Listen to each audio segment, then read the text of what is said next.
قوم کی طاقت۔ سنن ابو داؤد نمبر 4297 میں موجود ایک حدیث میں حضور نبی اکرم صلی اللہ علیہ وآلہ وسلم نے تنبیہ کی ہے کہ جلد ہی ایک دن آنے والا ہے جب دوسری قومیں امت مسلمہ پر حملہ آور ہوں گی، اور اگرچہ وہ عظیم قومیں ہوں گی، ان کی تعداد دنیا کی طرف سے غیر معمولی سمجھا جائے گا۔ اللہ تعالیٰ دوسری قوموں کے دلوں سے مسلمانوں کا خوف نکال دے گا۔ یہ مسلم قوم کی مادی دنیا سے محبت اور موت سے نفرت کی وجہ سے ہوگی۔ صحابہ کرام رضی اللہ عنہم ابھی تعداد میں کم تھے، انہوں نے پوری قوموں پر غالب آ گئے، جبکہ آج مسلمان تعداد میں زیادہ ہیں، دنیا میں ان کا کوئی سماجی یا سیاسی اثر و رسوخ نہیں ہے۔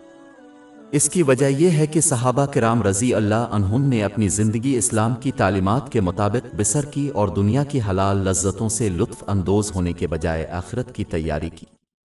انہوں نے ان نعمتوں کو استعمال کیا جو انہیں عطا کی گئی تھیں اللہ تعالیٰ کی رضا کے لیے، جبکہ آج اکثر مسلمانوں نے اس کے برعکس ذہنیت اختیار کر لی ہے۔ یہ سمجھنا ضروری ہے کہ تمام گناہوں کی جڑ مادی دنیا کی محبت ہے۔ اس کی وجہ یہ ہے کہ جو بھی گناہ کیا جاتا ہے وہ اس کی محبت اور خواہش سے کیا جاتا ہے۔ مادی دنیا کو 4 پہلوؤں میں تقسیم کیا جا سکتا ہے: شہرت، قسمت، اختیار اور کسی کی سماجی زندگی جیسے ان کے رشتہ دار اور دوست۔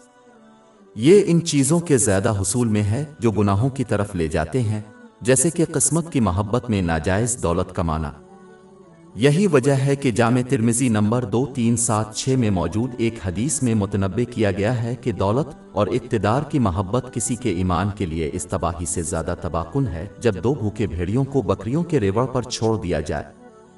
جب بھی لوگ مادی دنیا کے ان پہلوؤں کی زیادتی تلاش کرتے ہیں تو یہ ہمیشہ اللہ تعالیٰ کی نافرمانی کا باعث بنتا ہے۔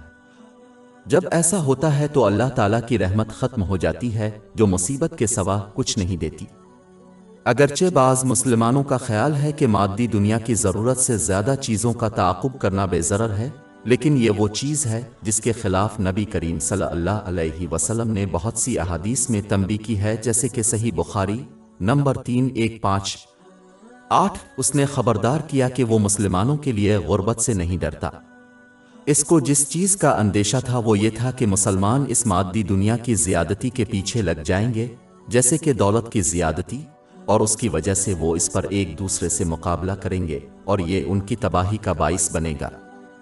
جیسا کہ اس حدیث میں تنبیہ کی گئی ہے کہ یہ گزشتہ امتوں کا طرز عمل تھا۔ چونکہ مادی دنیا محدود ہے، یہ ظاہر ہے کہ اگر لوگ اپنی ضروریات سے زیادہ چاہیں تو اس میں مقابلہ کرنا پڑے گا۔ یہ مقابلہ انہیں ان خصوصیات کو اپنانے پر مجبور کرے گا جو ایک سچے مسلمان کے کردار سے متصادم ہوں، جیسے کہ دوسروں کے لیے حسد اور دشمنی۔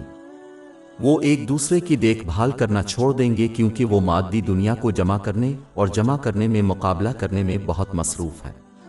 اور وہ صحیح بخاری نمبر 6011 کی حدیث میں دی گئی نصیحت کے خلاف ہوں گے، جس میں یہ نصیحت کی گئی ہے کہ مسلمانوں کو ایک جسم کی طرح عمل کرنا چاہیے۔ جب جسم کا کوئی حصہ بیماری کا شکار ہو جائے تو باقی جسم اس میں شریک ہوتے ہیں۔